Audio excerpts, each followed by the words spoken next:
নমস্কার।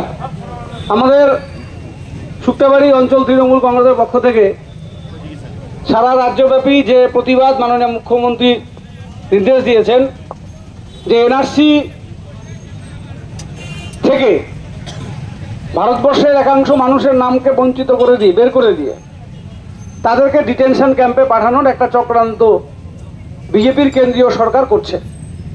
যে চক্রান্তের বিরুদ্ধে মাননীয় মুখ্যমন্ত্রী শ্রীমতী মমতা বন্দ্যোপাধ্যায় সবার আগে গর্জে উঠেছেন এবং তিনি বলেছেন যে এনআরসি পশ্চিমবাংলায় প্রয়োগ করা হবে না। পরবর্তীতে আমরা কি দেখলাম, আসাম সরকার তারা তাদের রাজ্য থেকে এনআরসির নাম দিয়ে আমাদের পশ্চিমবাংলার নাগরিকদেরকে নোটিশ করছে। এতদিন পর্যন্ত আমরা শুধু দেখেছিলাম সংখ্যালঘু মানুষকে টার্গেট করা হয়েছিল। আমরা 2021-এও বলেছিলাম কোচ রাজবংশীদেরকেও টার্গেট করেছে আসামে বিজেপি, এবং সেই কথাটা সত্য প্রমাণ হলো। আসামে যাদেরকে ডিটেনশন ক্যাম্পে পাঠানো হচ্ছে তার তালিকায় প্রায় লক্ষাধিক কোচ রাজবংশী মানুষের নাম। আমরা কুচবিহারের স্থানীয় রাজবংশী মানুষদের যেমন এই কথাটা বলবার চেষ্টা করেছি, আসামেও মানুষের মধ্যে সেই বিভীষিকা তৈরি হয়েছে।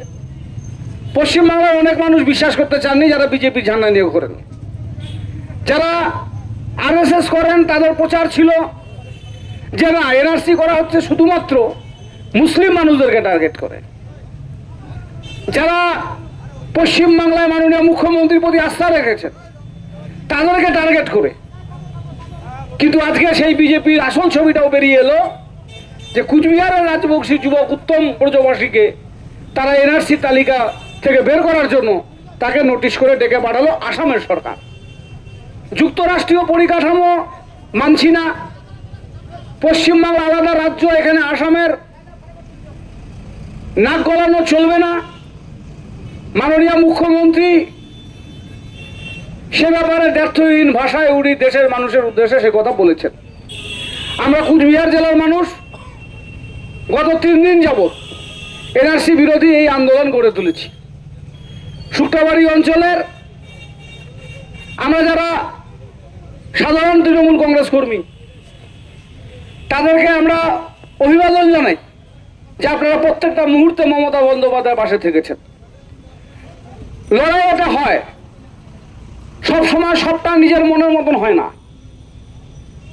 আমাকে মাননীয় মুখ্যমন্ত্রী দলের জেলা সভাপতি করেছেন, সবটাই আমার মনের মতন করে হবে না। কিছুটা আমাকে স্বীকার করতে হবে যেটা আমার হয়তো মনে পছন্দ হচ্ছে না। আমার ব্যক্তি পছন্দ এখানে কোনো বিষয় না। দল যাকে পছন্দ করবে সেটা আপনাকে গ্রহণ করতে হবে। দল আজকে সিদ্ধান্ত নিয়েছে মজুল সভাপতি, তাকে সভাপতি হিসেবে আপনাকে গ্রহণ করতে হবে। দল সিদ্ধান্ত নিয়েছে রেহান চেয়ারম্যান, আপনাকে সেটা আন্তরিকভাবে গ্রহণ করতে হবে। দল এখানে একটা কোর কমিটি তৈরি করে দিয়েছে, যার কনভেনার করা হয়েছে এখানকার প্রাক্তন অঞ্চল সভাপতি, অনেকদিন দল করতেন না, বসেছিলেন।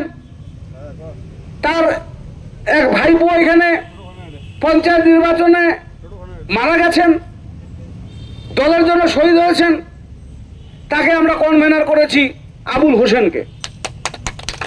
আমরা এখানকার ব্যবসায়ী, সমাজের মানুষের অনেক অভিযোগ থাকে, তারা আমাদের কাছে অনেক সময় অনেক বিষয় আনতে পারেন না।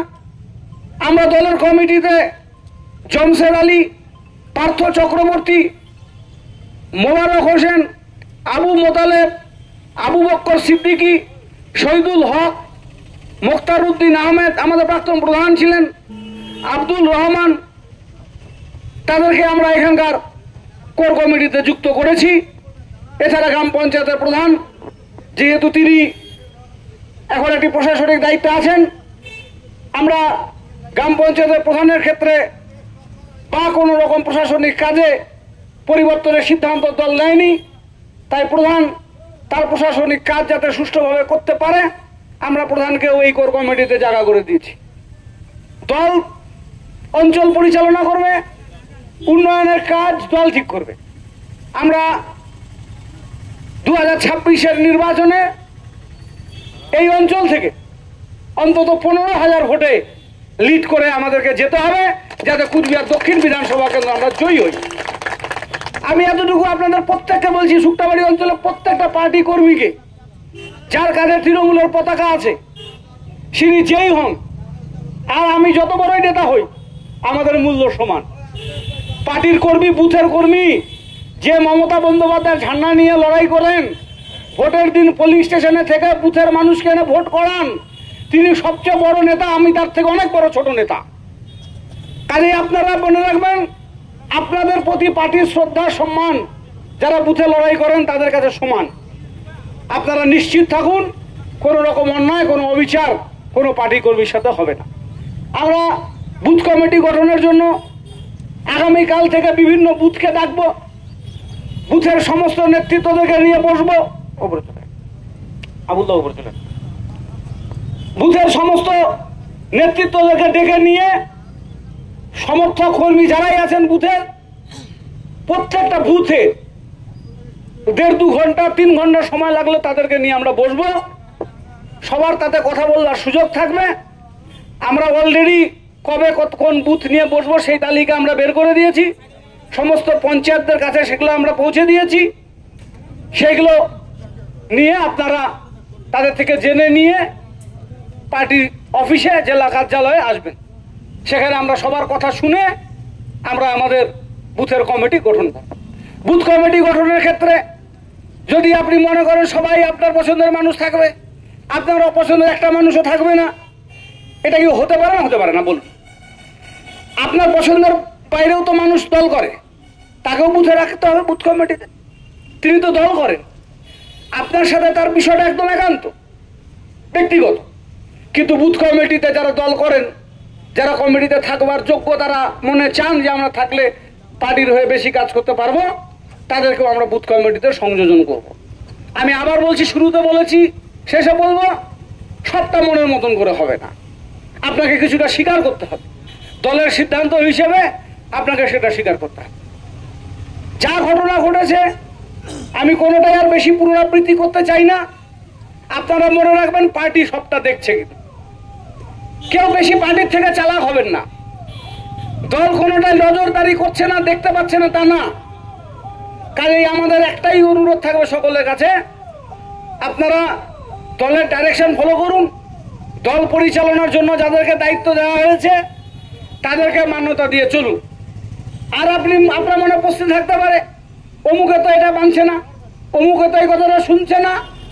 আমি দ্ব্যর্থহীন ভাষায় শুক্তাবাড়ি অঞ্চলে দলীয় কার্যালয়ে বলে যাচ্ছি, জেলা তৃণমূল কংগ্রেসের সভাপতি হিসেবে যারা পার্টির ডাইরেকশন শুনবে না, পার্টিকে যারা চ্যালেঞ্জ করবে, তাদেরকে পার্টিকে ভাবতে দিন, আমরা তাদেরকে ভেবে নেব। তাদের বিষয়ে সিদ্ধান্ত পার্টি নেবে, আপনাদের কিছু করতে হবে না। বাকি যাদেরকে দায়িত্ব দেওয়া হয়েছে সুষ্ঠুভাবে দল এগিয়ে যাক। কোর কমিটিতে আরো 2-3টি মানুষের নাম যুক্ত করতে হবে আমাদের কাছে, সেই আবেদন আছে। আমরা আগামী 15 বা 21 দিন পরে আমরা তাদেরকে যুক্ত করব। অঞ্চল কমিটি যত বড়ই হোক, নিয়ন্ত্রণ দলের কোর কমিটি গোটা দলকে নিয়ন্ত্রণ করবে। আগামী বিধানসভা নির্বাচন পর্যন্ত এই কোর কমিটি দলের সমস্ত সিদ্ধান্ত গ্রহণ করবে। একসাথে বসবেন, প্রত্যেক 2 সপ্তাহে একদিন কোর কমিটি বসবে এবং সেটা জেলা পার্টি অফিসে বসবে। সেই মিটিংয়ে আমি থাকবো। প্রত্যেক 15 দিনে একদিন 1 ঘন্টা আমরা কোর কমিটি বসবো, বসে সবটা সুন্দরকে গুছিয়ে নেব। আবাস যোজনার ঘর সার্ভে হচ্ছে, মাননীয় মুখ্যমন্ত্রী ঘোষণা করেছেন প্রত্যেকের মাথায় ছাদ হবে, প্রত্যেকটা গরিব মানুষের মাথার উপর ছাদ হবে, ঘর হবে। ঝড়ে যাদের বাড়ি ভেঙেছিল আমরা সুযোগ ছিল না, করতে পারিনি। এবারে মাননীয় মুখ্যমন্ত্রী সুযোগ দিয়েছেন, আবাস যোজনার ঘর প্রত্যেকের মাথার উপরে হবে। যাদের ঘর এবারে 2য় তালিকায় আসবে না, তাদের 3য় তালিকায় আসবে। যাদের 1ম, 2য়, 3য় তালিকায় আসবে না, 2026-এ মমতা বন্দ্যোপাধ্যায় 4র্থবারের মুখ্যমন্ত্রী হবে। আগামী এপ্রিল মাসে ভোট গণনা পরে মুখ্যমন্ত্রী আবার শপথ নেবে মমতা বন্দ্যোপাধ্যায়। তাই প্রত্যেকের বাড়িতে ঘর, এটা আমাদের দলের প্রতিশ্রুতি না, মমতা ব্যানার্জির কমিটমেন্ট, সেটা আপনারা পাবেন। আপনারা নিশ্চিত থাকুন যে ঘরগুলো সার্ভে হয়নি এর আগে, তার জন্য আমরা গ্রাম সভা করে গেছি এখানে মাদ্রাসার মাঠে। সেই মানুষগুলোও যাতে ঘর পায়, প্রায় 500-র মতো ঘর আছে, তারাও যাতে ঘর পায় সেই বিষয়টা নিয়েও আমরা কাজ করছি।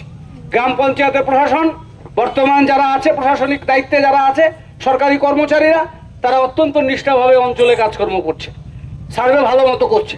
আপনারা তাদেরকে সহযোগিতা করুন। মনে রাখবেন, যারা গ্রাম পঞ্চায়েতের কর্মচারী হিসেবে কাজ করতে এসছে তারা মমতা বন্দ্যোপাধ্যায়ের প্রেরিত সরকারি কর্মচারী। তাদেরকে সহযোগিতা করুন।